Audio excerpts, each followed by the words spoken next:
नमस्ते जोहार। आप सभी का बहुत बहुत स्वागत करते हैं आपके अपने यूट्यूब चैनल में।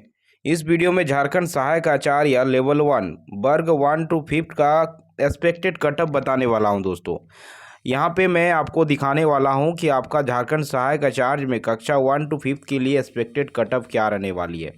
और ये आपका जो यहाँ पे कटअप में मार्क्स जो बताने वाला हूँ, ये एनालाइज करने के बाद बताने वाला हूँ। आफ्टर रिस्पॉन्स की मैच करने के बाद, सैकड़ों अभ्यर्थियों के डेटा कलेक्ट करने के बाद जो है मैं ये बताने वाला हूँ। यानी 99% आपका जो है यही कटअप रहने वाला है दोस्तों। अगर आपके मेरे द्वारा बताए गए मार्क्स अगर आपके यहाँ पे आ रहे हैं तो डेफिनेटली जो है आपका इस बार सिलेक्शन हो जाएगा प्राइमरी टीचर के रूप में 1 to 5 में।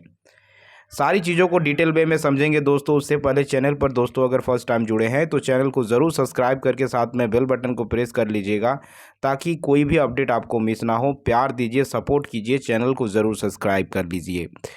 देखिए दोस्तों, सबसे पहले हम लोग यहाँ पे पोस्ट का जो है ब्यौरा को समझ लेते हैं डिटेल। देखिए, इंटरमीडिएट प्रशिक्षित सहायक आचार्य 1 to 5 के लिए 11,000 जो है सीट्स जो है रखा गया है। स्नातक प्रशिक्षित सहायक आचार्य 6 to 8 के लिए भाषा शिक्षक में जो है 4,991 जो है सीट रखा गया है। वहीं अगर बात कर ले स्नातक प्रशिक्षित सहायक आचार्य 6 to 8 के लिए एसएसटी टीचर में 5,002 पोस्ट रखा गया है। वहीं स्नातक प्रशिक्षित सहायक आचार्य कक्षा 6 to 8 के लिए विज्ञान और जो है गणित विषय के लिए जो है 508 जो है पोस्ट रखा गया है। इस प्रकार कुल जो है 26,001 पोस्ट हैं।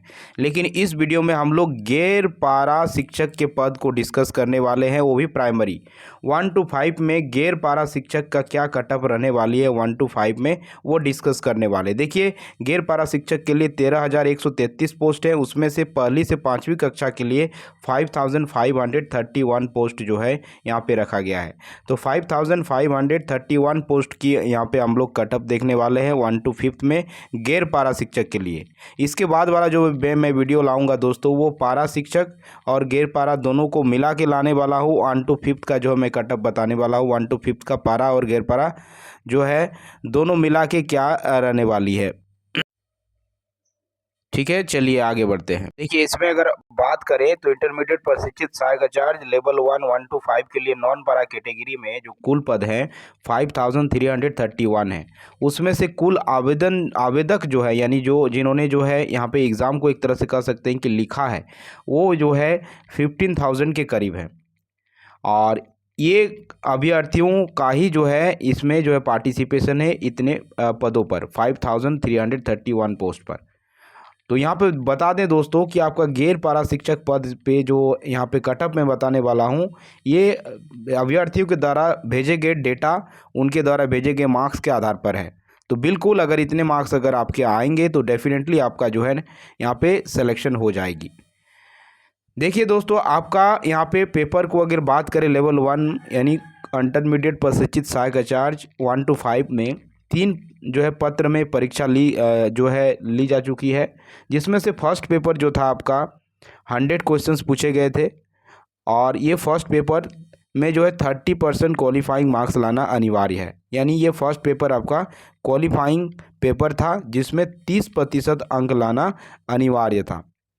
यानी 30% आपके यहाँ पे सही होने ही चाहिए पेपर 1 में, तभी आपका पेपर 2 और पेपर 3 चेक किया जाएगा। तो ये जो है आपका यहाँ पे पेपर 1 में की बात हो गई। पेपर 2 जो है 100 क्वेश्चंस इसमें भी पूछा गया था। और ये जो पेपर था पेपर 2 क्षेत्रीय और जनजातीय भाषा जो है पेपर था, जिसमें 100 प्रश्न पूछा गया था। इसमें भी 100 मार्क्स आपको देखने को मिलेंगे। वहीं पेपर 3 में 200 क्वेश्चंस पूछे गए थे और 200 मार्क्स के जो है यहाँ पे आपके अंक मिलने वाले हैं। तो यानी आपका अगर यहाँ पे देखेंगे तो पत्र 2 और 3 मिलाकर मेधा सूची तैयार की जाएगी। यानी पेपर 1 जो है क्वालिफाइंग हुआ, पेपर 2 और 3 मिलाकर जो है आपका मेधा सूची तैयार किया जाएगा, यानी मेरिट लिस्ट तैयार किया जाएगा। तो देखिए, क्वेश्चंस का डिफ़िकल्टी को लेवल को भी देखना पड़ेगा दोस्तों। और जैसा मैं यहाँ पे बताने वाला हूँ, ये जो है आपका जो है आफ्टर जो है नॉर्मलाइज मार्क्स के बाद वाला जो है मैं यहाँ पे कटअप बताने वाला हूँ, यानी फाइनल जो आपका कटअप मार्क्स है वो यहाँ पे आपको बताने वाला हूँ, क्योंकि नॉर्मलाइजेशन का भी प्रावधान है और नॉर्मलाइज होगा। जिन जो है शिफ्ट पर हार्ड क्वेश्चंस पूछे गए थे, हार्ड शिफ्ट था, उन कैंडिडेट को बेनिफिट्स भी मिलेगा, भले ही उनके कम नंबर ऑफ क्वेश्चंस करेक्ट हो रहे हैं, तो वो जो है हार्ड पेपर शिफ्ट होने की वजह से उनके मार्क्स में बढ़ोतरी भी होगी। उससे पहले देखिए जेएसएससी ने जो चीज़ें पहले ही क्लियर करके रखी है कि मिनिमम जो है क्वालिफाइंग मार्क्स जो है आपका इतना लाना अनिवार्य है कैटेगरी वाइज। जैसे जनरल के लिए जो है ईडब्ल्यूएस कैटेगरी के लिए जो है 40% अंक लाना अनिवार्य है। वहीं एसटी एससी मेल कहें या वुमेन कहें सबके लिए जो है 32% अनिवार्य है मिनिमम क्वालिफाइंग मार्क्स लाना। वहीं एक्सट्रीमली बैकवर्ड कास्ट यानी आपका BC1 की बात करें तो 34% लाना अनिवार्य है। वहीं BC2 में जो है 36.5% अंक लाना अनिवार्य है। वहीं प्रिमिटिव ट्राइबल्स के लिए जो है 30% अनिवार्य है, यानी आदिम जनजाति के लिए 30% अंक लाना अनिवार्य है। ये आपका मिनिमम जो है क्वालिफाइंग मार्क्स एक तरह से कह सकते हैं। इतना आपका मार्क्स होगा तभी आपका जो है मेरिट जो है तैयार किया जाएगा। देखिए अब यहाँ पे हम लोग बात कर लेते हैं कि expected cutoff of out of 300 marks. देखिए 300 मार्क्स पर जो है ये आपका कटअप है। देखिए अगर आप जनरल कैटेगरी से बिलोंग करते हैं और आपके अगर नंबर ऑफ क्वेश्चंस 195 से लेकर 210 के बीच अगर करेक्ट हो रहे हैं, देखिए ये करेक्शन वाली बात जो है, आप इससे अगर कम भी आपके आते हैं, मान लीजिए आपके 180 भी आ रहे हैं, 190 के आसपास भी आ रहे हैं, फिर भी आपका सिलेक्शन होगा। रीज़न क्या है? क्योंकि देखिए डिफ़िकल्ट पेपर का जो फ़ायदा आपको मिलेगा, अगर आपके शिफ्ट में डिफ़िकल्ट पेपर आया था तो नॉर्मलाइज जो है मार्क्स जो है आपकी बढ़ोतरी होगी। तो ये जो मैं आपको नंबर ऑफ़ क्वेश्चंस कह रहा हूँ या फिर मार्क्स कह रहा हूँ तो एक ही बात है। तो यहाँ पे आप मार्क्स भी समझ लें कि 195 से लेकर 210 मार्क्स अगर आपके आएंगे तो एज अ जनरल कैंडिडेट के तौर पर भी आपका जो है यहाँ पे सिलेक्शन हो जाएगा।